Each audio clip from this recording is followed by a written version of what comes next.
59th Superintendent of the United States Military Academy, Lieutenant General Robert L. Caslen, Jr.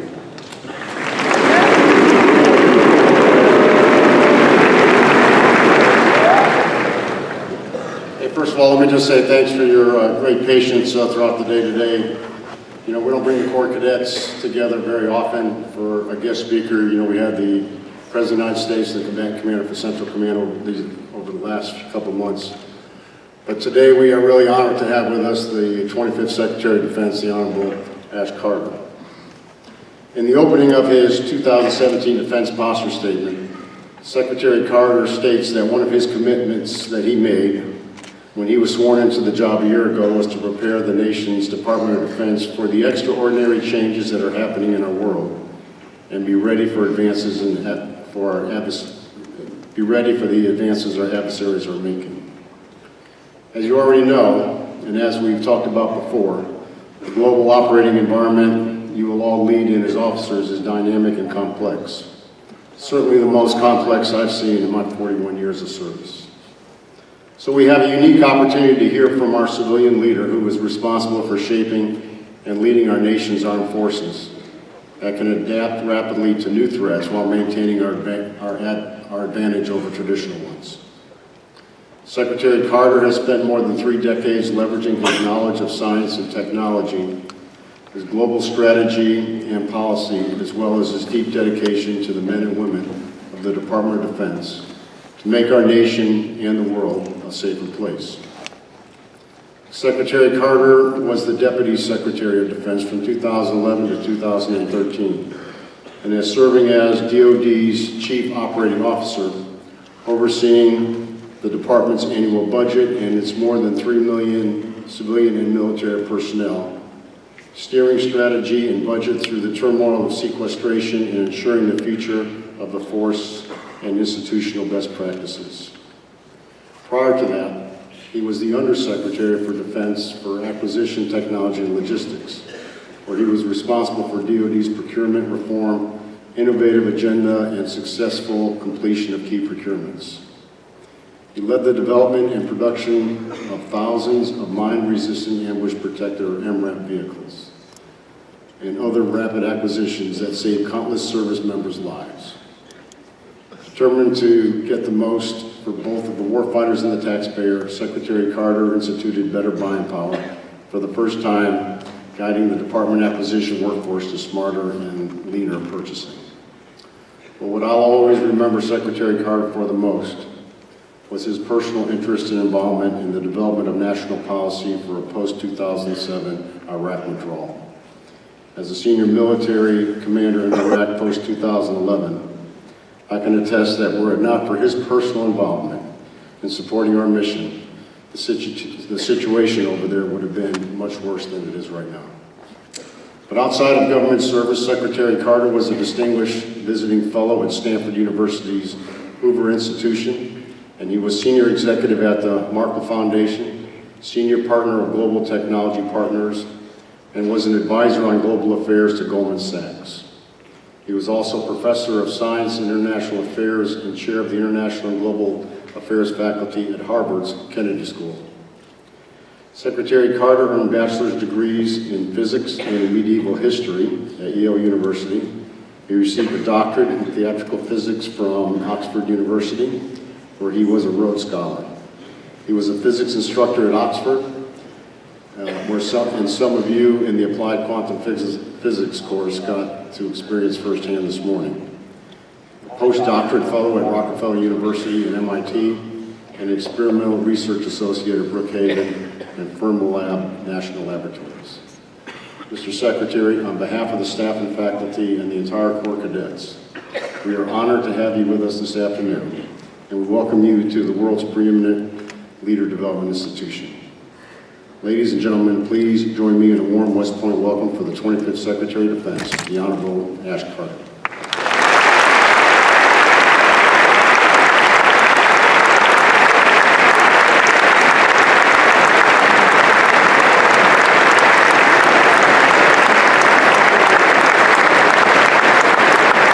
Hello, everyone. What a fantastic looking audience you are, and how proud I am of you. More about that in a minute. Let me thank General Caslen, old friend. Done a lot together. He's done a very great deal for our country and our security and our Army. Bob, thanks. And thanks for that introduction. And thanks General Holland also for welcoming me here today. Appreciate it, General. And to all of you, first of all, thank you. Thank you for joining our family, our mission, the profession that you represent. You're doing with your lives the noblest thing that you can do, which is to protect our people and make a better world for our children. That's why you're here, that's why I'm here, that's why everybody in our magnificent Department of Defense is there, because we wake up every morning with that mission in mind. And it feels good. It feels good to be part of something bigger than yourself. And it's hard work, but it's the most important and noble thing that you can be doing with your lives. So I want you to know that you should be proud of yourselves. I, as the Secretary of Defense, are incredibly proud of you. I can't tell you what it's like to be able to go out and talk to public audiences in the United States and say, just look at how magnificent are the people who make up our armed forces, and to see in their eyes the tremendous pride that they have in you. And they don't pay attention to what you do every day. And in a way, that's the flip side of being in the business of protection, which is the better you do it, the less people have to think about it. That's the whole point. But in their hearts, they know you're there. They know they can count on you. Pretty soon, you'll be joining that noble mission with all of your time. And you'll also be assuming the awesome responsibility that goes with it. The responsibility of leadership and the responsibility of holding in your hands the security of so many in America and around the world.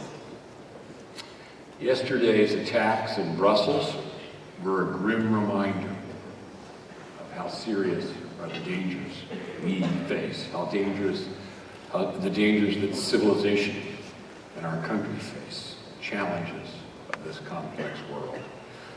Our thoughts and prayers are, I know yours are, with all of those who are affected by this tragedy, who include, particularly worth noting, a U.S. military family that was affected by these attacks. And I, in that connection, want to assure you, and soon you'll be doing this with me, that we do everything we can to help protect these families, and we will to help this family in this instance, and to protect our service members wherever they are, and their families, protect them as they protect us. In the face of these acts of terrorism, the United States stands strongly in solidarity with our ally, Belgium. Brussels is an international city,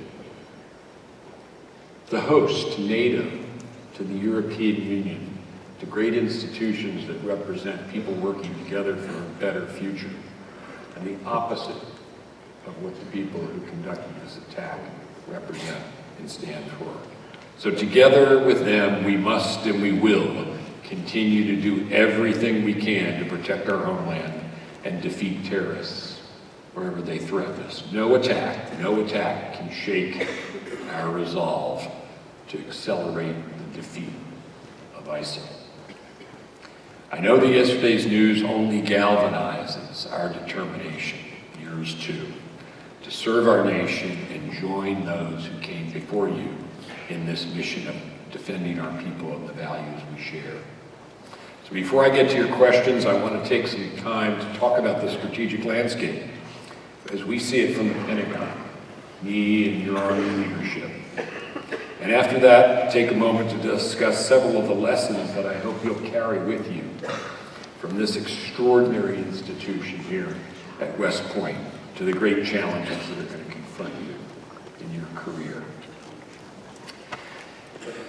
The Army, like our entire joint force, is in the process of turning a corner from an era when we were, and I was very much a part of this, very singularly focused upon our counterinsurgency operations in Iraq and Afghanistan. We had to be, we did an excellent job. The military execution was superb. And we're now entering a different strategic era. And I'm asking the Army and our military to change and evolve, and it is. And as we look out, the leadership of the department, your senior leaders, we see no fewer than 5 challenges, big challenges, evolving challenges. And these are, namely, Russia, China, North Korea, Iran, and terrorism. We don't have the choice, we don't have the luxury of choice among them. We need to deal with them all. 2 of them represent, in a way, a return to great power competition. One is in Europe, where we're taking a strong and balanced approach to deterring Russian aggression, the kind we saw in Ukraine. We haven't had to focus on that very much for the last quarter century since the Soviet Union ended and the Berlin Wall came down, but now we do. Second challenge is in the Asia-Pacific region, the single most consequential region to America's future because it's half of where humanity lives and where half of the economic activity of the planet is, and that's only growing. And there China is rising, which is fine, but behaving aggressively, which is not.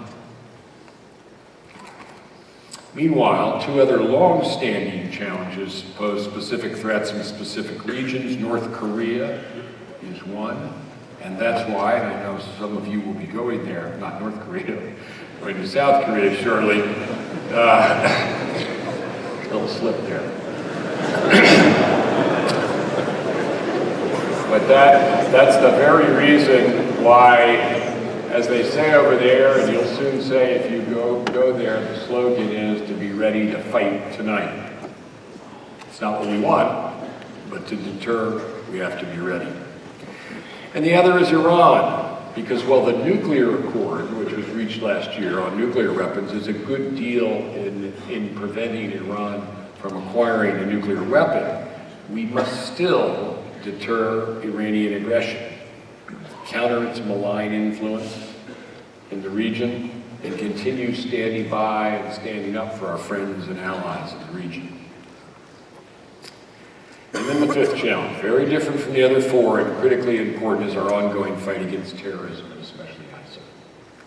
We're accelerating our campaign against ISIL, most immediately in Iraq and Syria. That's where the parent tumor is of this cancer.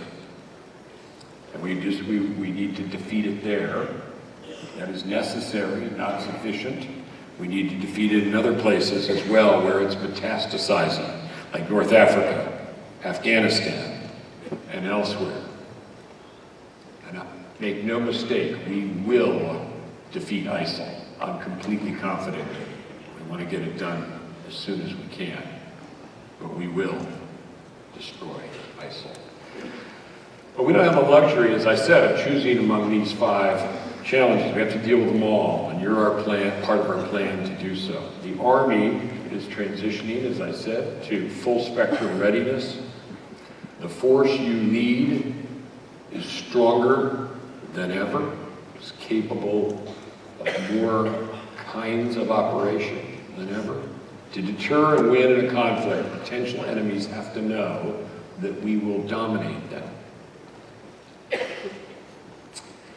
Your service will, and I hope it does, span many decades. The future Chief of Staff of the Army, Chairman of the Joint Chiefs of Staff, may very well be in this room. 10, 20 years from now, new challenges will almost certainly arise. To help you win now and to deal with that complex and uncertain future, the world may change, but I think that you'll find that there are 4 things that will remain constant, that I predict will remain constant for you. I want you to keep in your mind. The first is this: our primary mission will always be the defense of our country and our people. When I sit with the President in the Situation Room, we're always focused on America's national interests, because that's what matters most. While the capabilities and capacity of our fantastic institution are enormous and immense, what we commit ourselves to is something we think about very carefully. We also recognize at the same time that protecting American interests often means leading by example. As ever since the graduates of this institution led the United States to victory in World War II, America has stood as the world's foremost leader, partner, and underwriter of stability in every region of the world. It is a mantle we embraced again following the end of the Cold War, and one that continues today to the great benefit of our nation and also the global community. The positive and enduring partnerships the United States has cultivated with other nations around the world are built on our values. They reflect the way we conduct ourselves. Nations know what we stand for. They know how we do things and why. They know we treat them as equals, but we take their interests into account. That creates opportunities to defend American interests wherever and whenever necessary. When I travel around the world, what I hear always from foreign leaders is how much they like working with you. You're capable, competent, like no other military, but you represent values that they like and want to work with you. You conduct yourselves in a way that is attractive to them. This is important because in order to do the business of protecting the United States, we want others to help in that mission of creating a better world. We don't want to have to do everything ourselves. So it's important that you have those values and that they like working with you. And if you think about it, our enemies don't have any friends. We have all the friends and allies. And that's because of who you are and what you represent, as well as how good you are. So whether your responsibilities take you to train local, capable forces fighting ISIL in Iraq, say, which is what the 101st is doing in Baghdad, or strengthening our posture in the Asia-Pacific with the Stryker Brigade in the Philippines, take another example, you'll see many opportunities where the U.S. military can make a difference around the world. I want your good ideas. Our nation needs your good ideas. When you bring them forward, this is important, always be able to explain how they benefit America's interests, and by extension, the American people. Another constant, and one that is echoed through the generations, is what makes our military great, is our people. There's a former cadet, Dwight Eisenhower, who said, guns and tanks and planes are nothing unless there's a solid spirit and a solid heart. That lesson was reinforced for me several weeks ago at Joint Base Lewis McChord. I was there. I met with 2 soldiers, a Sergeant First Class Hastings and a Sergeant Campbell. Both were seriously wounded in Afghanistan while accompanying Afghan forces. One in a close grenade exchange with the Taliban, the other after taking 5 shots, 3 to the sappy and 2 to the body. I spoke to them in that hangar. They were each driven by, and you hear this again and again, and you all probably heard it as well, by a single goal, which was getting back to their unit, back in the fight. So don't ever forget the caliber of the soldiers you'll lead as a brand new second lieutenant. Don't ever forget the quality and experience of the NCOs under your command. Don't ever forget the families of every soldier, the sacrifices they make, and regardless of what branch you selected or will select in the future. Don't ever forget that there's soldiers like Sergeants Hastings and Campbell who count on you too to do your utmost.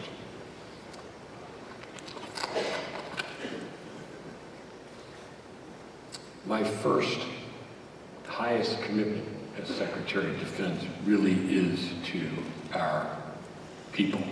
We have other things that make our military great, but it's our people that make it the finest fighting force the world has ever known. And it's because of that commitment that I am committed to building what I'm calling the force of the future.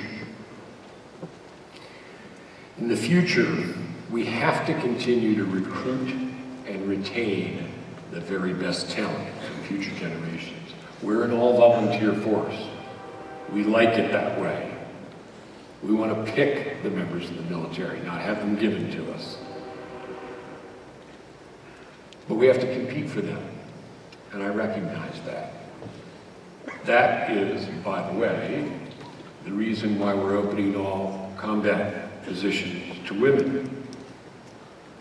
It provides them an opportunity, but the real point from my perspective is it provides us the opportunity to have access to another half of our population who could meet the standards for those branches. It's important. We have to compete for good people everywhere for an all-volunteer force, and that's a critical part of our military edge. And everyone should understand this need and my commitment to it.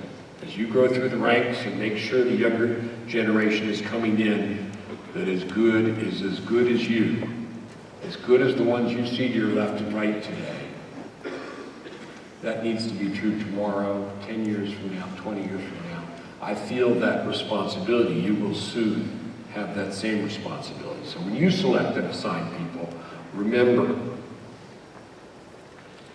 that experience, courage on their part, courage for their part to speak up, the diversity of the experiences they've had and that they represent, all of that will make the whole team stronger. That's a lesson as old as the Army itself, and one that actually echoes across this campus. I was learning this morning from the memorial to Margaret Corbin, who kept her cannon firing to preserve the Continental Army, the bust of Henry O. Flipper, born a slave and graduated an officer, to crest to the class in 1980, where men and women served together in 1980 for the first time with pride and excellence here. I just came from lunch with a dozen cadets who have branched infantry, including the first women to do so. And just remember that it's not only them who are making history, it's you as an institution who are doing so.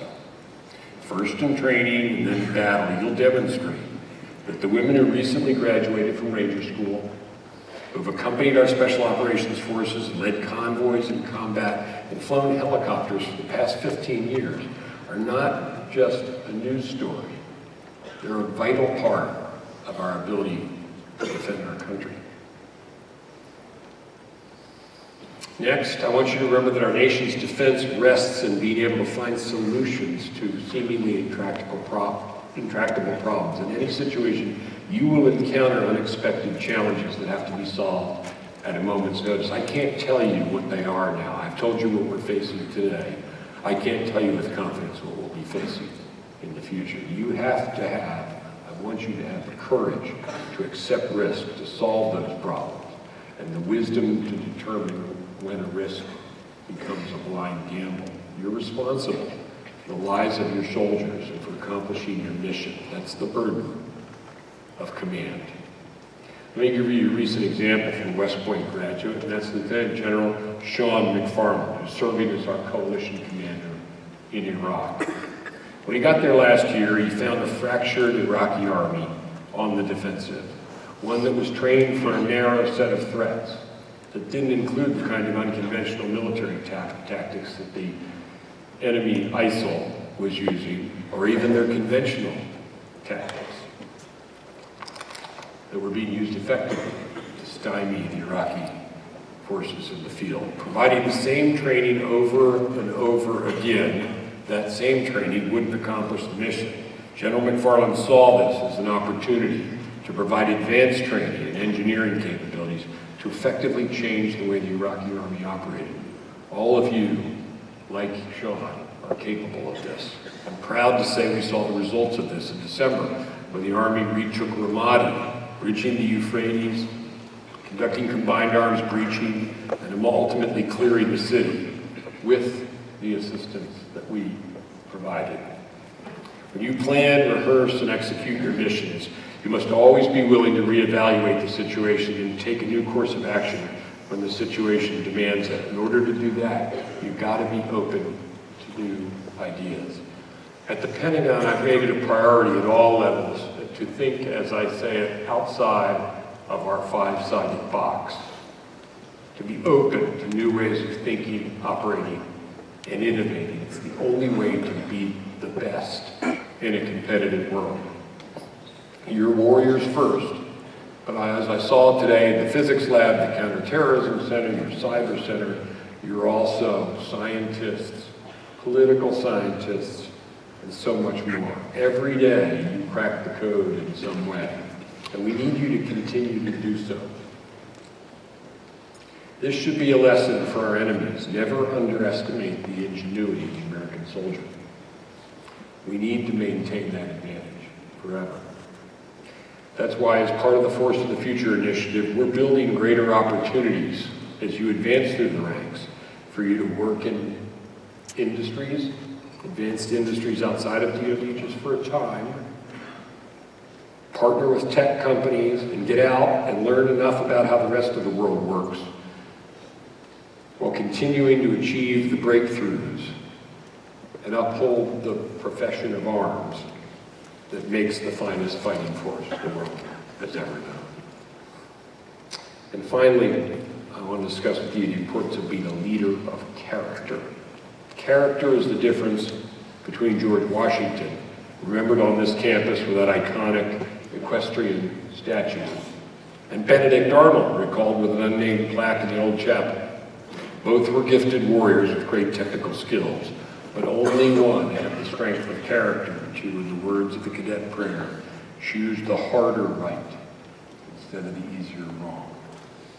You don't know when, where, or how. You may not even know it at the time, but your character will be tested against these words, and your reaction will be a reflection of your true self. In my time working with some of the finest alumni of this institution, I've observed that combat doesn't as much build character as it does reveal it. It's a big world out there when we're a great nation with great responsibilities, and we stand on the foundation of character that both you and this institution provide around the world.